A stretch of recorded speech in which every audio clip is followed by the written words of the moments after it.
You're watching Forsaken Joe. Don't forget to like and subscribe. Enjoy the story. Let's begin. Camille's laugh cut sharper than the champagne in my glass. "Here's to my husband," she said, standing at the head of the long oak table. "The man smart enough to marry me and lucky enough that I let him. Some of you know Lionel as an aviation businessman, but let's be honest, he's the kept man who married a woman with vision."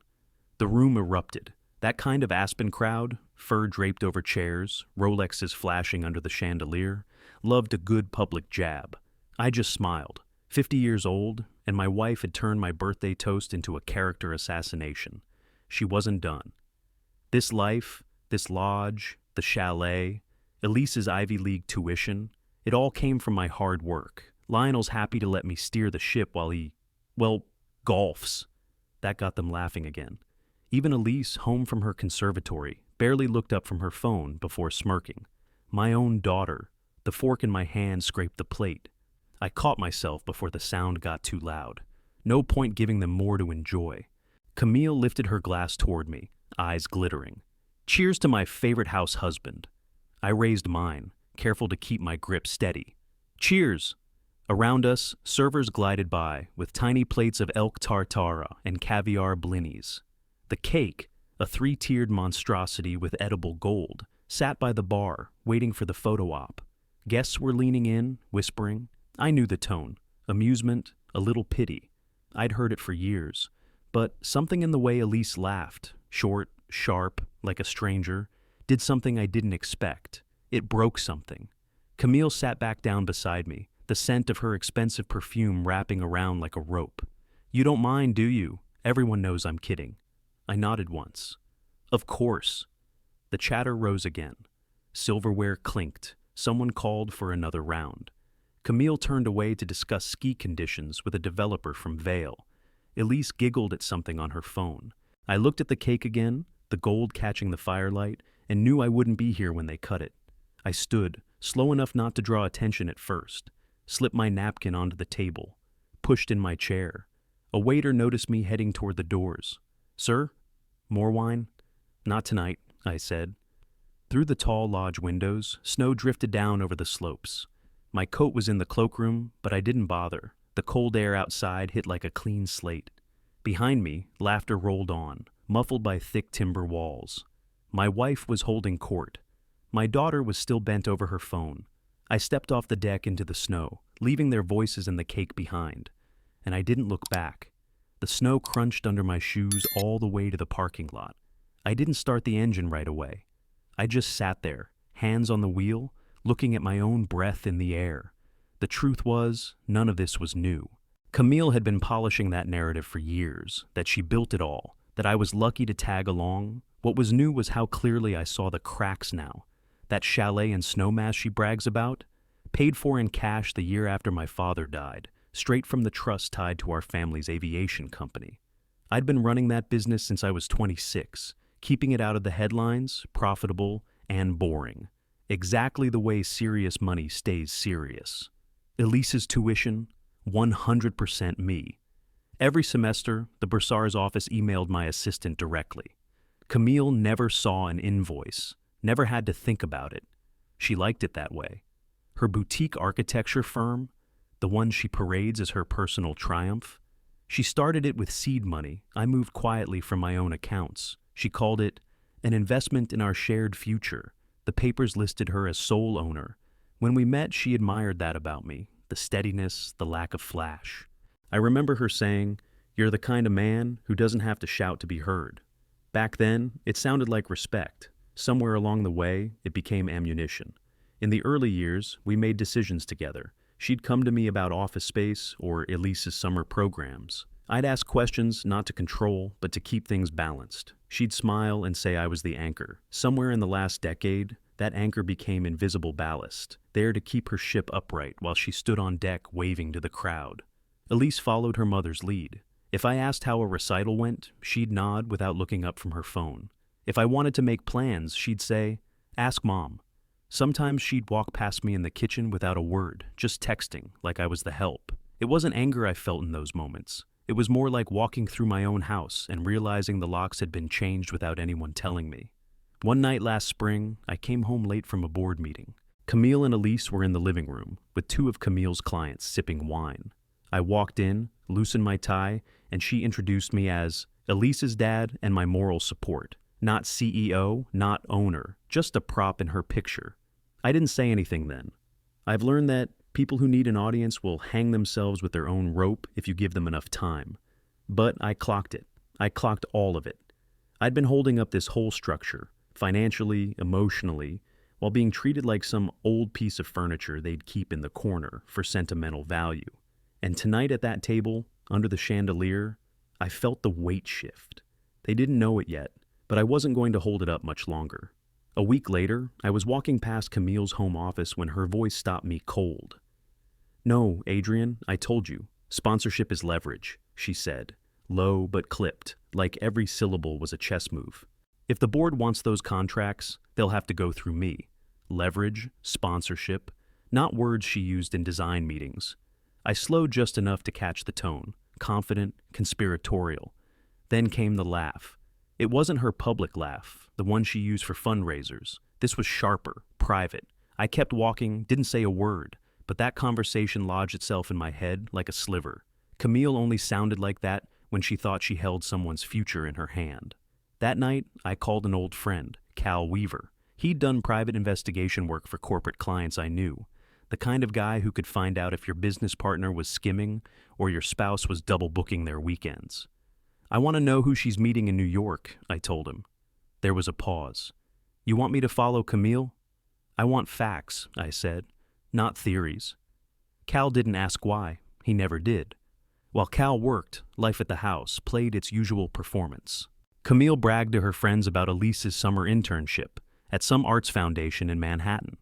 Elise barely looked up from her phone long enough to smile, which was fine. She had no idea that internship existed because I'd called a board member I went to college with. Camille had just taken the credit. 3 days later, Cal called. "You were right to be curious." He laid it out clean. Camille had been in New York twice this month. Both times she stayed at the Mercer, not the firm's usual hotel. Both times she was with Adrien Rousseau, son of her firm's founding partner. Adrien, who posed for industry magazines like a model instead of an executive. Cal had photos, dinners, a night leaving a jazz club, Adrian's hand on her back like they'd rehearsed it. "She's not just seeing him," Cal said. "She's using him." I pulled some project approvals from the past year. Half of them have Adrian's fingerprints and her signature on the same day. She's trading the relationship for commissions. I didn't ask for speculation about what happened behind hotel doors. I didn't need it.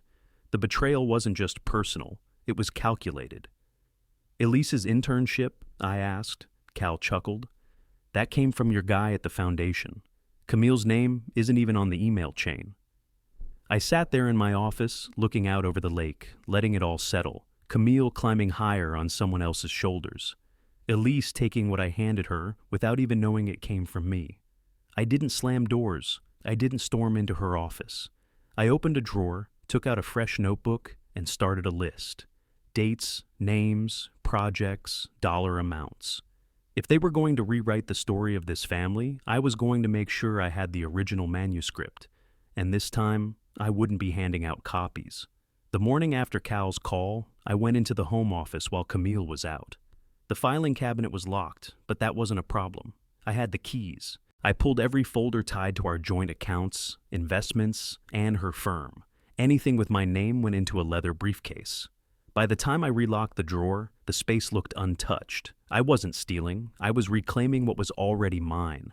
That afternoon, I drove into Denver for a drone tech investment pitch. The room was packed with engineers, venture capital guys, and a few military procurement reps. The air buzzed with the kind of energy I hadn't felt in years. People who cared about building something real, not just posturing for a gala photo. 2 handshakes in, I was back in circulation. Old contacts remembered me, asked where I'd been. I told them I'd been busy. I didn't say with what. When I got home that night, Camille was waiting in the kitchen in a silk robe. "I missed you at dinner," she said, leaning in for a kiss that landed half on my cheek. "Had a meeting," I said, moving past her to pour a drink. "Work can wait," she smiled. "We should take a trip. Paris, maybe. Just us." It was a performance. I could see her watching me, looking for the old rhythm, the easy compliance. 2 days later, she upped the ante, left a high-end watch on my desk with a note, "To my partner in everything." I put it in the drawer without comment. Elise, meanwhile, was posting photos from rooftop parties and private lounges, always tagged with someone more famous than her. When I asked how the internship was going, she gave me a distracted good and changed the subject to her follower count. Late one night, Cal's next package arrived. Thick envelope, no return address. Inside, time-stamped photos of Camille and Adrienne over the past 6 months. Hotel lobbies, late-night car rides. His hand on hers in a way no client relationship could explain. There were also HR memos from Adrienne's firm. Harassment complaints, resolved internally. Nothing public, but enough to make a board nervous. I flipped through the stack slowly. This wasn't just about Camille's ego or ambition anymore. She'd hitched her reputation to a liability. I sat back, staring at the lake outside my office window. They thought I was the constant, the man who'd never shift under their feet. I decided right there I'd prove them wrong. Not with shouting, not with some public scene. I was going to pull every beam out from under the house they'd built on my back, and I'd make sure when it fell, it would be permanent. Camille caught me in the kitchen on a Tuesday morning, coffee in one hand, phone in the other. "You're coming to the Chicago Gala," she said, not asked. Black tie, Thursday night. "No," I said, buttering toast. She laughed like I'd made a joke. "It's my firm's biggest event of the year. Clients, press." I said no. Her smile thinned. "Lionel, this isn't optional. It is for me." I rinsed my plate, left it in the sink, and walked out. That afternoon, I was in my attorney's office finalizing a set of restructuring documents. Quiet, clean, and irreversible. The 17% silent stake I'd been holding in Camille's firm was transferred out, cash to a trust she couldn't touch. I knew exactly what that slice of equity meant for her expansion plans. Without it, the Chicago Gala would be all champagne and no follow-through. The next move was Elise. I called the bank and reduced her monthly card limit to a figure that would cover food and books, nothing more. Her next tuition installment, postponed until she spoke to me directly about it. By Thursday night, while Camille was in a ballroom smiling for photographers, Elise was standing in my study with her arms crossed. "This is insane," she said. "My card got declined at Bergdorf's." "Then you'll learn to shop somewhere else. You can't just—" "I can, and I did." I went back to my emails. She stormed out, slamming the door hard enough to rattle the glass. The following Monday, I had a meeting with Henri Rousseau, the patriarch of Camille's firm, Adrienne's father. We'd known each other for 20 years, enough history that he took my call without hesitation. He greeted me at his private club, all mahogany paneling and low lighting. "Lionel, to what do I owe this surprise?" I slid the folder across the table. "You should see what your son's been doing, and who he's been doing it with." Henri opened the folder, his expression tightening as he flipped through photos, emails, and HR memos. By the third page, his jaw was set. "This is troubling. It's not just his problem. Camille's tied to him on half your high-profile projects. If this comes out, it won't just be bad press. It'll be a scandal with receipts." Henri closed the folder slowly. "You're certain these are legitimate? Every timestamp, every document, verified. Keep it if you want, but you need to act before your board reads about it somewhere else." He leaned back, exhaling through his nose. "I'll handle it." I stood, buttoned my jacket. "I know you will." When I walked out of that club, I didn't feel relief. This wasn't the kind of game you win in a single move. But the pieces were in motion now, and Camille had no idea the board she was standing on was already splitting down the middle. By Friday morning, the headlines in the industry rags were dry but damning. Senior partner suspended pending ethics review. The firm's press statement was all boilerplate, but I didn't need a translator. Camille was out. Adrienne too. I was reading the article on my phone when Elise called. "My card got declined," she snapped. "At Valentino, in front of everyone." "You'll live," I said. I had to put things back. "Do you have any idea how humiliating that is?" "Probably about the same as being told you're a kept man in front of 100 people, I said, and hung up. By Saturday, Camille's SUV was winding up the drive to my lake place. She came in without knocking, the wind still clinging to her coat. "You've destroyed my career," she said, voice already cracking. Do you know what they're saying about me? I know exactly, I said, shutting the door behind her. I showed them the proof. Her eyes went wide, then narrowed. You think this is justice? Torpedoing me in front of my partners? Leaving our daughter without tuition? She's not without tuition. She's without a blank check. There's a difference. I crossed to the fireplace, adding a log. And as for your partners, they deserve to know they were in business with someone who traded her marriage for contracts. That's not what happened. It's exactly what happened. I turned, met her eyes. And you've been getting away with it because I let you. Her shoulders sagged. I worked so hard. You worked at building a facade. I built the foundation. You just assumed it would never crack. She sat down heavily on the couch, head in her hands. For the first time in years, her voice wasn't polished. I don't even know how it got here. I do, I said. It got here because respect went one way. You stopped giving it, and I stopped demanding it. Her hands dropped into her lap. The mascara was starting to run. So what now? You've taken everything. I didn't take anything that was yours, I said, flat. I just stopped lending you what was mine. She stared at me like she was trying to read something in my face. Maybe she thought I'd soften, offer her a way back. But I wasn't here for that. This isn't revenge, Camille, I said finally. It's correction. You don't have to like it. You just have to live with it. She looked away, and for once there was no counterpunch, no smirk, no parting shot. Just silence. I let her sit in it. Camille moved into a 2-bedroom in a converted warehouse downtown Denver. I saw it once. Muted gray walls, a couch that looked like it belonged in a waiting room, and a single-frame print leaning against the wall, still wrapped in plastic. Word traveled fast in her circle. The dinner invitations stopped. Her name fell off guest lists. The same people who used to fight for a seat at her table now crossed the street when they saw her coming. Elise wasn't doing much better. Without the steady drip of money, her days looked different. No stylists, no weekend trips, no networking dinners that were really just photo ops. Her coursework piled up. I heard from one of my contacts that she'd skipped a recital to bartend at a student fundraiser. I didn't reach out. I didn't need to. My phone started ringing with calls from city board members and private equity partners who admired how I'd handled recent events.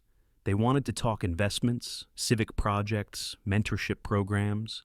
Turns out, in the absence of Camille's shadow, people saw me clearly for the first time in years. A mutual friend, one of the few who hadn't picked a side too loudly, pulled me aside at a Chamber of Commerce luncheon. Camille's been trying to get you on the phone, he said. She asked me to pass that along. She knows how to reach me, I said, and left it at that. 2 weeks later, a text lit up my phone at 1:14 a.m. It was from Elise. Dad, please, I can't do this anymore. Can you just help me this once? I read it twice, my thumb hovering over the screen. I thought about all the times help had meant writing another check so she could keep pretending life was effortless. I typed back, you need to learn. The message showed, read within seconds. No reply. I set the phone down, turned out the light, and went to sleep. She showed up at my downtown office on a Wednesday afternoon. No makeup, hair pulled back, wearing a plain navy sweater I'd never seen before. Do you have a minute? She asked the receptionist, but her eyes were on me. I stepped out. Come in. She sat across from my desk, hands folded tight. I'm not here to ask for anything. That's a first, I said. Her jaw tightened, but she didn't bite. I wanted to say I was wrong about a lot. I treated what we built like it was mine to spend however I wanted. I didn't respect you. I didn't respect what it took to keep it all standing. It didn't sound rehearsed. There was no pitch underneath it. I'm not asking you to forgive me, she said. I just needed to say it to your face. I studied her for a long second. Dinner at the lake this Sunday, I said finally. 7:00, she blinked. Is that? It's dinner, that's all. She nodded, almost relieved, and left without another word. Friday morning, my phone buzzed with a text from Elise. Mom said you invited her to the lake. Can I come too? If you want to eat, bring something to share. I typed back. She sent back a single thumbs up. Sunday evening, the three of us ended up around my old oak dining table for the first time in years. No photographers, no curated centerpieces, no one trying to impress anyone outside the room. Camille brought a bottle of Merlot and set it down without comment. Elise set out a loaf of bread she'd picked up from a bakery in town. We talked, but not about the past. Camille asked about the trout in the lake this season. Elise mentioned the nonprofit's food drive next week. I poured wine, refilled plates. There were pauses, long ones, but they weren't hostile, just quiet. When Camille stood to clear the dishes, she didn't wait for me to help. Elise stayed at the table, scrolling through her phone for a moment before setting it aside. It wasn't reconciliation, not yet, but for the first time in years, we were in the same room without masks on. That was enough for now. Adrian called 3 days after that dinner. No greeting, just straight into a snarl. "You smug bastard. Do you have any idea what you've done to me?" "Yes," I said, keeping my voice even. "You think you're untouchable? You're not. I'll make sure every contact you have knows what kind of petty little man you are." "Adrian," I cut in, "you've already done that to yourself. The only difference is now people have proof." Silence for a beat, then a rush of venom. "You think you control the narrative?" "I don't think," I said. "I know. And here's the part you'll hate the most. I'm not telling anyone what really happened. I don't have to. You'll do the rest for me." He hung up first. By the next week, the ripples were hitting Camille's old social pond. I'd hear things secondhand. Someone claiming she'd stolen a client, another saying she'd been set up by rivals. None of it was accurate. I didn't correct a word. The ambiguity worked better than the truth ever could.